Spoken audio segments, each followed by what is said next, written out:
After my desk neighbor started using my charger without asking and said, "I thought it was communal, chill out," I labeled it Tammy's emotional support cord and attached a miniature legal disclaimer. She stared at it for 3 days before ordering her own. I work in a corporate office in St. Louis, Missouri.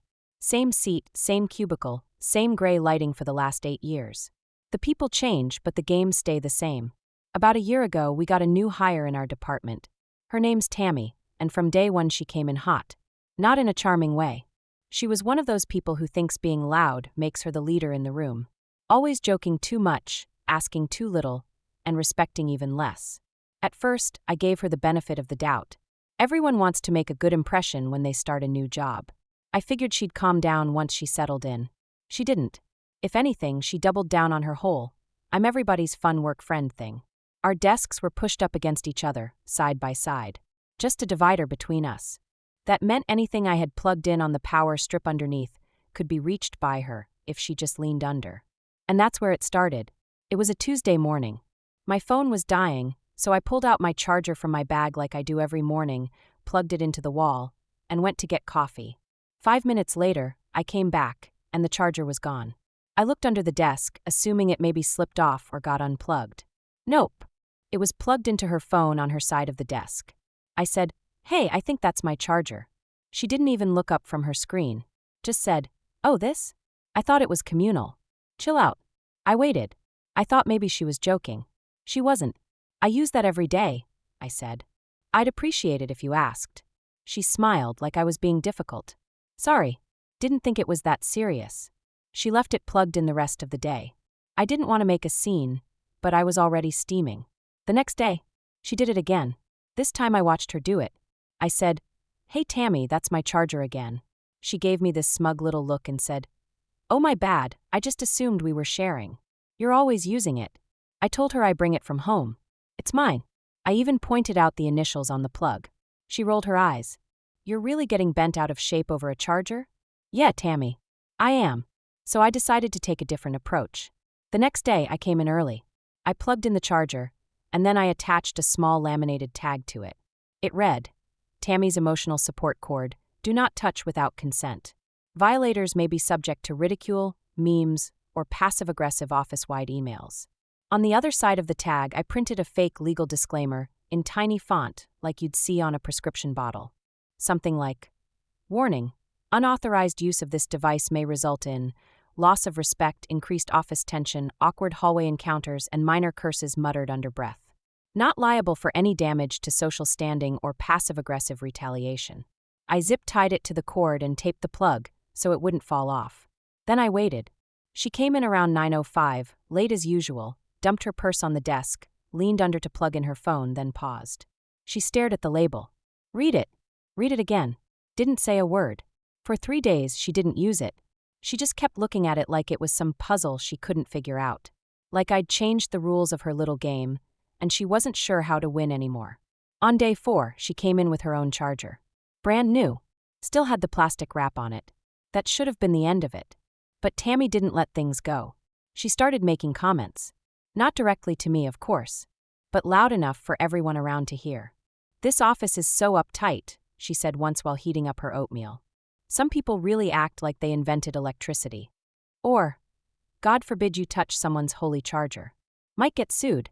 She told someone at lunch that she felt like she was being watched constantly, and that some people in this department are trying to make her look bad. It was getting to me. I could feel her trying to spin it like I was the problem, like I was some control freak. I kept my head down, did my work. I wasn't going to stoop to her level. But then 2 weeks later, I noticed something strange. My stapler was missing. My personal mug had lipstick on it, and I don't wear lipstick. My backup charger, which I kept in my drawer, was gone. And then someone reported me to HR. I got pulled into a meeting.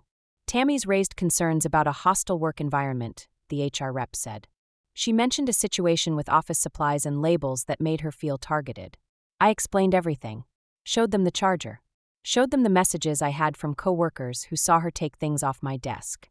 The HR rep gave me this look, like they knew what was going on but didn't want to get involved.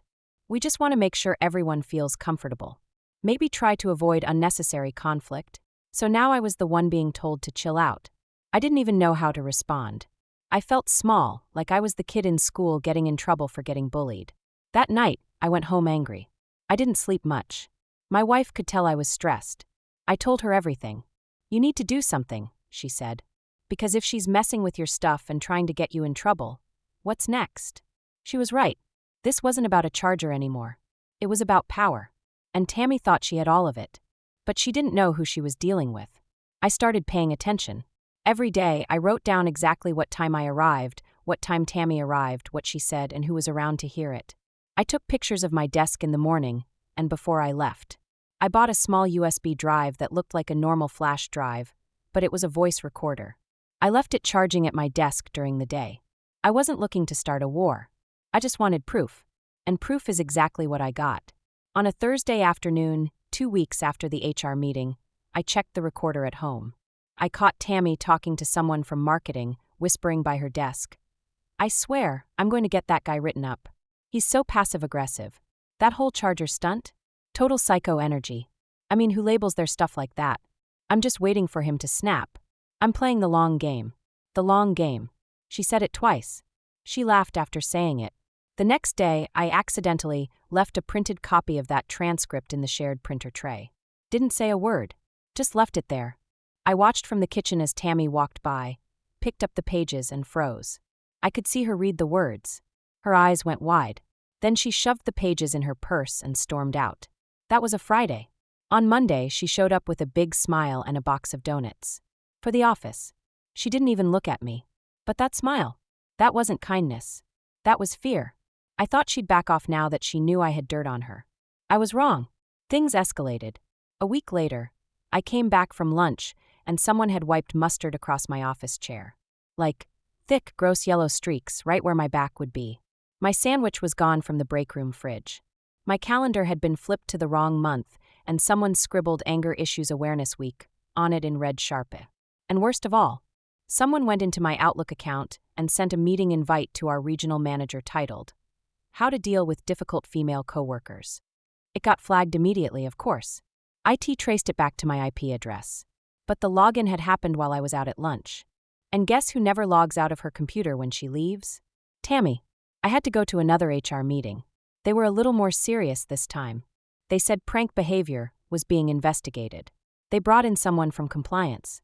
I kept my cool, gave them my logs, gave them the audio again. But they needed clearer evidence. Tammy was smart. She never left fingerprints. That night, I drove to Best Buy and bought a tiny motion-detecting camera disguised as a pen. I stuck it in a cup on my desk, pointing toward hers. Just enough angle to catch the shared walkway and her keyboard. 3 days later, I got everything. I caught her, going into my drawer and taking my USB drive, swapping the labels on our filing cabinets, unplugging my mouse before important Zoom calls, dropping actual crumbs into my keyboard. She even made a face at the camera and said, "Oops." That clip alone was gold. I didn't go to HR this time. I went to IT. I told them I thought my workstation had been tampered with, and I had a reason to believe someone was using my equipment without permission. They did a scan. They found multiple unauthorized logins from Tammy's profile during times she wasn't supposed to be using my computer. That's when things cracked wide open. By the end of that week, Tammy got pulled into a closed-door meeting with compliance, HR, and IT. She was in there for over 2 hours. When she came out, her face was pale. Not a word. She grabbed her purse and didn't even go back to her desk. That afternoon, I got an email from HR, short and sweet. "We want to thank you for your patience while we investigated your concerns. Appropriate action has been taken." But it didn't end there.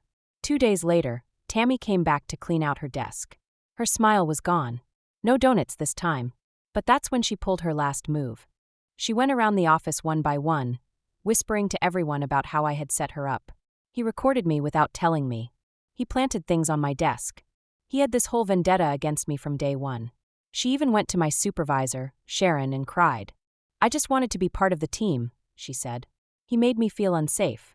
I found out later she filed a formal complaint. Not against the company. Against me as an individual. She claimed ongoing surveillance and workplace harassment. And even though she was already on unpaid suspension, that claim meant HR had to do another round of interviews. I was tired. I was worn out. I had everything I needed to clear my name, but I hated what this was turning into. It wasn't about a charger anymore. It was about her pride, her control.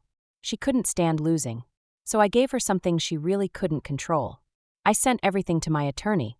I'd been documenting this for over 3 months by now. Every petty thing, every comment, every photo, every piece of audio. We drafted a formal letter accusing her of defamation, emotional distress, and workplace harassment. It wasn't a lawsuit yet, but it was a warning, a real one. Tammy went silent after that. She never showed up to the follow-up HR meeting. She stopped responding to emails. She resigned 3 days later via a one-line email sent at 2:17 a.m. I thought that was the end, but it wasn't. Because Tammy? She still had one more trick left. I didn't hear from Tammy for almost 2 months after she resigned. The office was quieter, cleaner. Nobody stole my charger and nobody erased my calendar or dumped crumbs in my keyboard. It was like the entire atmosphere shifted. People who had once given me sideways glances started being polite again. One coworker, Nate from logistics, even apologized for not knowing the whole story. I focused on work. I was sleeping better, eating better, even started biking again on weekends. My wife said it was like I had come back to life. Then, one morning, Sharon, my supervisor, called me into her office. I figured it was a performance check-in or something casual. Instead, she slid a piece of paper across her desk. It was a printed screenshot from Facebook. I blinked. At the top, I saw the group name. Corporate Menace Stories. Let's talk about it. The post had my name. My full name. When your coworker stalks you, records you, and gets away with it because he knows how to play the system. He called me unstable when I caught him watching me. Corporate didn't care. Because he smiled during meetings and used fake kindness to manipulate people. I had to quit to save my mental health. I hope his wife knows who she's married to. Former coworker. St. Louis area. Let's just call him Charger Boy. You know who you are. The post didn't say my name directly, but she tagged 3 of our old coworkers. One of them liked the post. 2 commented. One said, "I knew something was off about that guy." Another posted, "Yup. Always gave me creep vibes." Sharon watched my face as I read. "I need to ask if you want to escalate this," she said. "Because this crosses a line." I didn't respond right away. I was shaking. She slid over another paper. This one had screenshots of a second post. I heard Charger Boy got promoted. Just a reminder. Emotional abusers don't deserve leadership roles. Protect women in the workplace. I hadn't been promoted. But Tammy was out there telling her version of the story like it was fact. Making me sound like a predator. My stomach dropped. My wife found the posts later that night. She doesn't use social media much, but someone she knew from the local PDA sent them to her. She sat in bed reading them. Silent. I waited for her to say something. Finally she asked, "Is any of this true?" It hit me harder than anything Tammy ever said. I said, "No, absolutely not. You know me." She nodded, but there was a hesitation in her eyes. A crack. Not full disbelief. But something had shifted. That's when I knew Tammy's revenge wasn't just professional. It was personal. She was trying to break my life, one piece at a time. I called my lawyer again. We sent a cease and desist to the administrator of the Facebook group and directly to Tammy. Attached all the proof we had. Every time-stamped recording. Every email. Her IP address in the Outlook login logs. We asked for the posts to be removed. They were. But then she made another post. On Reddit this time. Under an anonymous handle. Exposed Charger Dude, he tried to silence me. Sent me legal threats for telling the truth. If anything happens to me, I want this to be public. I'm not naming names yet, but I've got receipts. Thousands of upvotes. Hundreds of comments. People DM'd her offering support. She hinted that she'd release screenshots soon. There were no screenshots. Because there was no story. But that didn't matter. In today's world, suggestion is enough. A few of my LinkedIn contacts removed me. Someone emailed my company's generic contact address and asked if I was under internal investigation. I felt like I was drowning. That week, my wife and I fought 3 times. Big ones. Not just about the posts. About everything. "You used to be steady," she said. "Now I don't even recognize you. You're obsessed with this woman. She's trying to ruin my life." I shouted. "You let her get in your head," she said. "You're spiraling." I started sleeping on the couch. Tammy wasn't just gone. She was winning from outside the walls of the office. She became a victim in public. And in the story she told, I was the villain. So I did something I never thought I'd do. I emailed her directly. Just one line. Stop, she replied 2 minutes later. Make me. No smiley face. No emoji. Just that. And I realized she didn't just want to punish me. She wanted to erase me. That's when I decided to go deeper. I stopped reacting emotionally. I started digging. Who is Tammy, really? Her resume had said she moved here from Cleveland. But someone at work once mentioned she used to live in Nashville. Another coworker swore she said something about her old Chicago job. I looked up her name across different states. I found old usernames, blog comments, Yelp reviews. And then, on a forgotten website for women in tech, I found a comment thread from 5 years ago. Someone had posted, "Anyone else get bullied out of their job by that girl in HR?"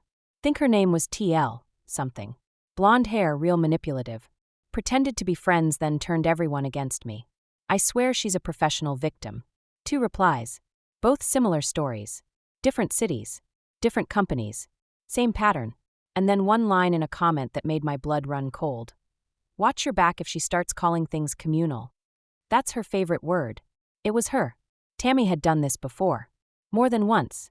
And now I had proof she'd done it to others. I sent it all to my lawyer.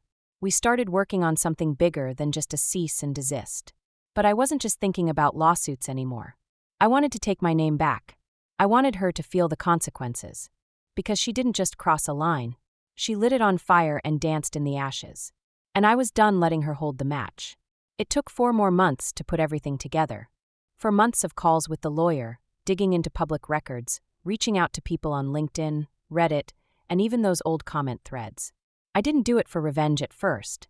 I just wanted my life back. But every time I got close to letting it go, I'd open my email and see some stranger accusing me of being that guy from Reddit, or I'd get a message from my daughter's school saying someone had posted something about her father online. Tammy hadn't stopped. She'd just gone more subtle. She would hint about me in vague posts. Make TikToks using audio clips about creepy coworkers. Use stock photos with my exact desk setup, even blur out a face that looked like mine. The people who followed her treated her like a truth teller.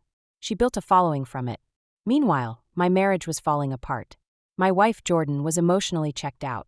She kept saying, "I don't know what's real anymore." She didn't leave, but she stopped sleeping in our bedroom. She stopped asking how my day was. We coexisted, but barely. Our daughter, Maggie, who was only 11, started asking questions. "Dad, why is your picture on a video about mean people? Did you yell at a lady at work?" One night, I sat with her on the couch and tried to explain. "She lied about me, sweetie. She told people things that aren't true." Maggie nodded, but I could tell she didn't fully understand. And maybe she never would. I had lost the benefit of the doubt in my own home. So I made a decision. I stopped reacting, and I started preparing. I created a folder, Tammy_legal_documents_final. Inside it, I collected every screenshot of her posts. All the evidence from my workplace. Witness statements from 2 old coworkers of hers in other states. The Reddit thread where others described her same behavior under different names. Old employment records from a company in Nashville. She had been let go after a similar situation involving a harassment claim against her that was proven false. The last thing I added was the kicker. I paid for a private background check. That's when I found her real name wasn't even Tammy. It was Tessa Lynn Hardwick. Tammy was her middle name, which she'd started using after being fired from her second job. She'd changed it legally after filing a restraining order against a former coworker, who turned out to be the actual victim of her first harassment complaint. The man she accused had tried to take his own life after losing his job and going through a public divorce. Everything about her life was a string of scorched earth exits, each one louder than the last. And now I had everything. So I went public. I didn't post a rant. I didn't make a dramatic video. I didn't even mention her name. I wrote a simple, factual LinkedIn article titled, "What Happens When False Accusations Go Viral?" A workplace case study. I used all my evidence. Redacted names. Described patterns, behavior, timelines. I shared real screenshots, scrubbed for privacy, but clear in their intent. And at the end I wrote, "I am not a perfect man, but I'm a decent one." And for nearly a year, I watched my reputation, my marriage, and my mental health get shredded because someone didn't like being told no. If you've been through something like this, speak up. Document everything. Truth may move slower than gossip, but when it catches up, it lands harder. It took off. I didn't expect it to. Within 2 weeks, it had 80,000 views. HR professionals commented, Former coworkers messaged me. One woman from a completely different state DM'd me and said, "She did the exact same thing to my husband in 2018. We didn't have proof. We just had trauma." Then the biggest hit came. Someone tagged a news anchor who runs a local investigative segment on employment fraud and workplace smear campaigns. He reached out, and I gave him everything. The segment aired in May. They didn't name her directly, but they gave enough detail that anyone who had been part of our company or followed her accounts could connect the dots. The next day, all her socials were gone. Deleted. Wiped clean. But it didn't stop there. 3 of her old employers filed claims with the Missouri Department of Labor after seeing the segment, saying they believed she'd falsified harassment claims in the past. One was already in arbitration for wrongful termination by a man she had accused before. She went silent. No posts. No videos. No Charger Boy references. I almost felt sorry for her. Almost. But then my wife showed me an email. Tammy, Tessa, had sent her one last message. It read, "Enjoy living with someone who ruins women's lives and plays victim. You're next. Trust me." Jordan looked at me, holding the screen. She was shaking. That night, she slept in our bed again. She said, "I believe you now. I think I always did. I just didn't want to admit how dangerous someone like her could be." Our marriage didn't magically fix after that. We still had cracks. But we were healing. Slowly. As for Maggie, she never saw the news segment. But I kept a copy of it. Someday, when she's old enough, I'll tell her the full story. At work, I got promoted in July. Not for the drama. For the way I handled it. I kept my job, my name, and my sanity. But I'll never trust people the same again. The worst part of it all? It really did start with a charger. Just a stupid charger. And someone who thought the world owed her something. She lost her jobs. Her followers. Her fake name. I lost time. Trust. My peace of mind. We both got burned. But only one of us deserved it. And it wasn't me.